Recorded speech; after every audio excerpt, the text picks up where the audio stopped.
It's among the fastest growing airlines in India, one of the most interesting aviation markets anywhere in the world. Akasa is now going to be going international after being in business flying for just 19 months. It is a landmark moment for the airline as it looks at its long-term growth strategies, but it is also a market which is difficult, competitive, very, very challenging, but the opportunities seem to be well and truly there. Joining us now, a very special guest, the CEO of Akasa, Vinay Dube. Thanks, Vinay, very much for being with us. 19 months. And you're going international. Was this according to plan, or are you proceeding in a sense faster than even you had expected? No, I think this is according to plan, Vishnu. I'd say that we had a very ambitious growth plan. We had a very ambitious business plan. And we had always envisioned flying internationally between 18 and 24 months. And so 19, 20 months is right in the middle. So I'd say this is per plan, but it's per a very ambitious plan. And we're sorry, go ahead. Absolutely. So this is a start. Doha is your first international destination. Could you give us an idea of where else you intend to expand and how soon before that happens? Yeah, sure. So beyond Doha, we're looking at Riyadh and Jeddah in Saudi Arabia, Kuwait, and that's just for starters. And the reason I say these is because these are the traffic rights that we got in the winter season that are carrying over into the summer season. But to be honest, we've got an aircraft that has amazing range. We should be able to hit, Indonesia, Thailand, the east coast of Africa, certainly all of the CIS or a number of the CIS countries. And so you should expect this to be just the beginning of Akasa's international ambitions. We don't normally signal destination after destination because these things tend to take time. These things tend to change. We have to get regulatory permissions. But my thought is many, many exciting destinations, the Middle East, Southeast Asia, are coming here in the very near future.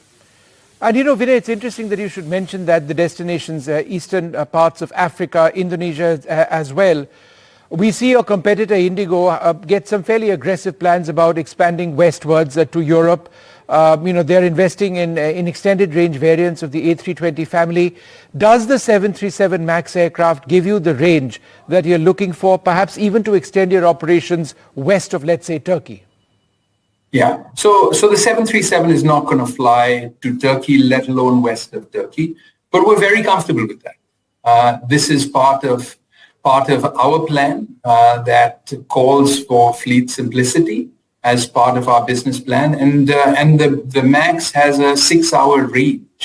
And if you put a radius around India, whether it's from Delhi or Bengaluru or Kolkata or Bengaluru or Mumbai, and you put a 6-hour radius around that, you probably hit almost 75% of India's current international travel needs. And that's pretty fantastic to do with this particular aircraft type. So the MAX has amazing capabilities that allow us to do this. Can we expect Akasa, and I realize it's very early now, but given the fact that we're seeing so many Indian airlines go international in a big way, can we see you expanding beyond a single type? Well, for the moment, I'd say we've placed this mammoth aircraft order at Wings. We've placed 150 aircraft, taking our order to 226. And Vishnu, in this regard, I will say that we've gone through and searched the 120-year history of global aviation, and there's not one airline in a 120-year history of global aviation that has placed an order above 200 within a span of 19, 20 months or 18 months of starting operations. So we are already setting records that literally, are redefining what global aviation is like. For the moment, we're satisfied with 226 aircraft of the MAX 8 and 10 family. But you never say never. Right. Let's talk a little bit about the MAX. It's been in the news, unfortunately, for all the wrong reasons. Not at all about Akasa, but internationally there have been safety concerns once again. The regulator over here is also looking at the MAX one-time clearances, etc., etc. The MAX has got a bad rep, let's face it. Is that something that concerns you? For the moment, we are extremely pleased with the performance of the aircraft. On the other hand, we'll say that no amount of focus and safety is too much. I will say that some of the incidences have happened with the variants of the MAX that we don't have. and they've happened to modifications of variants that we don't.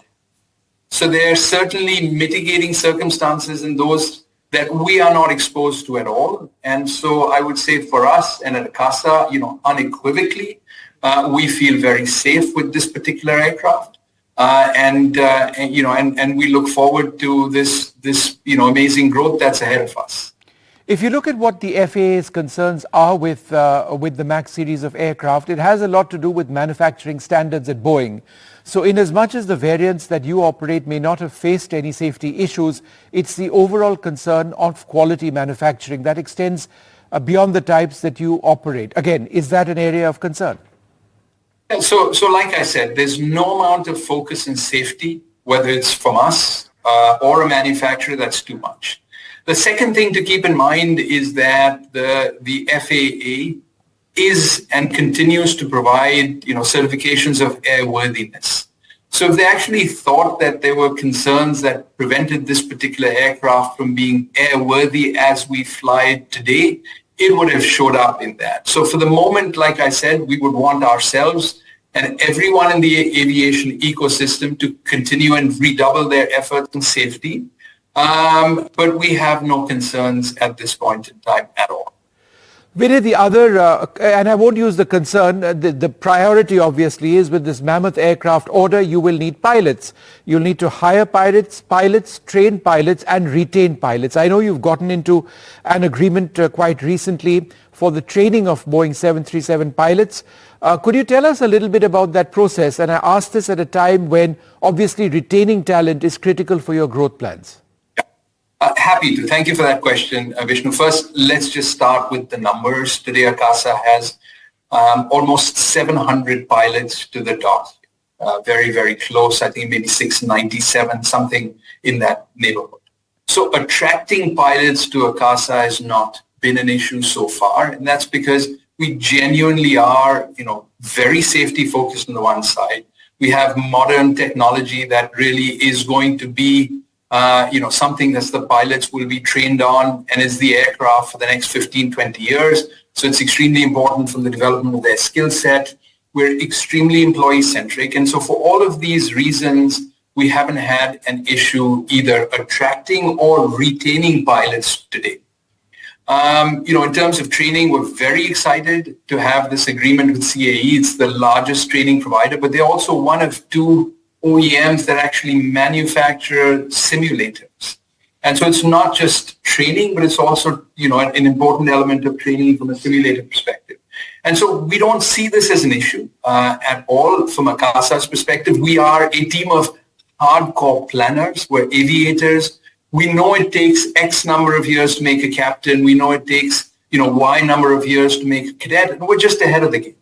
Yeah. And that's been our modus operandi since we started. I asked this because a couple of days back, and you did issue a clarification, there were 10 flights apparently which got cancelled in a finite period of time, apparently because there was some pilot shortage. Would that be because of non-availability of pilots because the training regimen fell behind schedule, or did it have anything to actually do with the number of pilots you have on call? No, Vishnu, neither. In fact, I'd like to correct it. I don't think we had 10 cancellations or so 10 days ago. So first, let me provide statistics, in terms of Akasa's reliability. If you were to look at DGCA statistics, and they publish it every single month, I think you'll statistically find that Akasa has the lowest number of cancellations and statistically is the most on-time airline in India. Mm-hmm. We also believe that we have the best baggage performance in India. So first and foremost, I just want to set that base in terms of, our hyper focus on reliability, right? Unequivocally, the most on-time airline. Second, when it comes to a cancellation here and there, and every airline is subject to it, it's absolutely not due to a shortage of pilots, I want to assure you. Yeah. Can we, as an airline, continue to improve our focus on training and training throughput? Absolutely. But I want to say that there's absolutely no linkage between, let's say, cancellation that we may have for, weather reasons, or cancellation we may have, for a snag that requires fixing an aircraft or a bird hit that we've had, and a variety of reasons. not linked to a shortage of pilots at all. Again, want to make sure you have the numbers in terms of 700 pilots that we have. Got it. Let's talk about the Indian market itself. There's a lot of competition. Obviously, Air India is now an enlarged airline. They've got many other small airlines. Indigo has really grown. They've got the largest market share in India. Jet Airways might be coming back again, and then Akasa is growing as well. While it's great news for people like me, passengers, because we get wonderful, fares potentially, it means cut rate competition for you.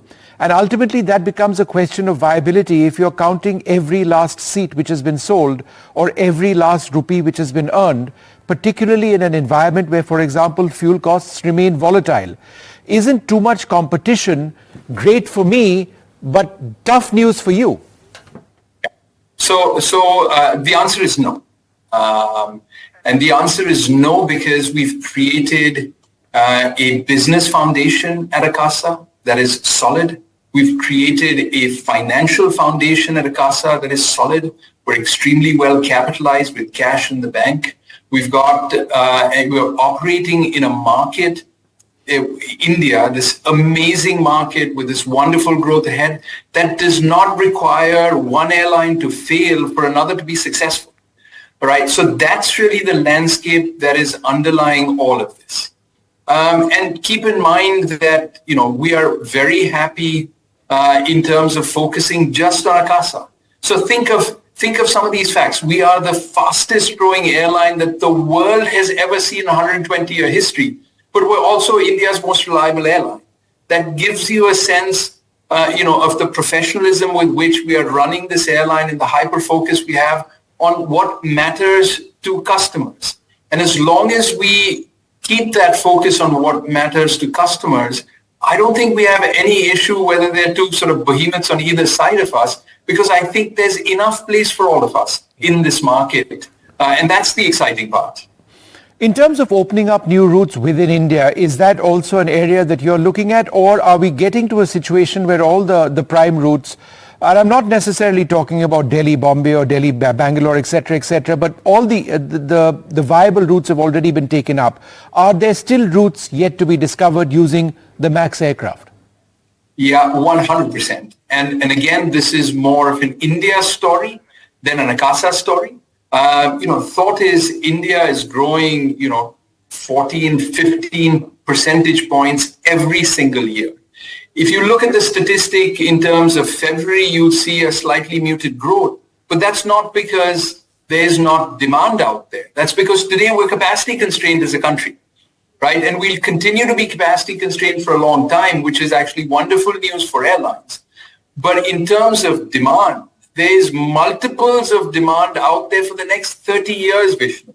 Right? And if you look at Akasa, we've opened up markets into Port Blair, we've opened up Ayodhya, Gwalior, Srinagar, Doha, we're talking about Riyadh, Jeddah, Kuwait. And so there'll be a ton of markets for us, dozens, tens of markets for us to continue to open up with the Max at Akasa. But by the way, also for our competitors, right? Mm-hmm. There's an amazing amount of demand out there for us to be able to satisfy with an expanded network here in the future in India. Just returning to my previous question, if you look at some of the other airlines, Indigo operates turboprop aircraft, SpiceJet does as well, Jet in its older avatar certainly did. And there's this big push by the government to get tier 2 and tier 3 smaller airports, smaller towns covered as well. Those are areas where the Max aircraft won't typically fly into. Is that an area where you see potential growth for your airline? So I'd say today we've got this order book of 226 Max aircraft. I will say, I'll venture a guess out here. I don't know the exact number, but there are probably 75 airports where the Max can land. Yeah. Vishnu, that's plenty to keep everyone at Akasa busy for the next decade. I don't think we need to be looking at, 175 airports because those are sort of impractical numbers. We're happy if whoever has a turboprop wants to land at a smaller aircraft, more power to them. Mm-hmm. We're focused on really serving our customers well with, the highest levels of kindness, and efficiency and reliability. this is what makes Akasa, and we've got the financial foundation, and we've got the business foundation to be able to do it. So we're incredibly excited about our future with our fleet. All right. Vinay Dube, fantastic to speak to you, talk about the airline. But I must ask you one or two more questions. Firstly, it's a very basic question. We've got just a handful of big airlines now in India, and I include you in a big airline. You're certainly going to be huge in the years ahead. There's the infrastructure growth story also at Indian airports. And then here's a basic question. Do we physically have enough space to store or for parking bays for hundreds, if not thousands of aircraft which are entering the Indian market over the next couple of years? There is huge infrastructure expansion at airports which is also required. That's important for airlines like you. Do you believe that that is keeping pace with your expansion plans? Yes, Vishnu, I will say that. And let me give you some proof points. First, just to say, in the next couple of years, we won't get 1,000 aircraft. The next couple of years, as a country, we may get 100. I don't have the exact number, but more than likely by 2030 we'll double. So our 600 will become maybe 1,200 by 2030. So it's maybe 100 aircraft every year for the next 5, 6, 7 years. Just to say statistically. The second thing is, I certainly in my career here in India, and I will agree that it's not a 30-year career here in India, although I've been an aviation veteran of 30 years, but I've been closely linked to Indian aviation for about 6.5, 7 years now. I have never seen, and I go back, I'm a big sort of aviation history buff, but I have never seen the kind of aviation infrastructure push and results like I have seen over the last few years, last 3 or 4 or 5 years. It's absolutely amazing. We've built something like 70 airports over the last 10 years with plans for another 70 more. Absolutely amazing.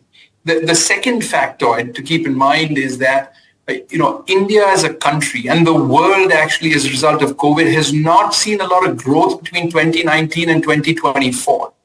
But in these 5 years, our government has continued to invest in airports. You've got Noida coming up, you've got Navi Mumbai coming up, you've got Bengaluru that came up, you've got, Pune, you've got Hyderabad, you've got Chennai. Everywhere you look, we've continued to invest in aviation infrastructure. So yes, for once, we at Akasa are not talking about where are we going to park our aircraft, because we know the government is making these massive investments and has made these massive investments in aviation infrastructure. So we feel very good about that.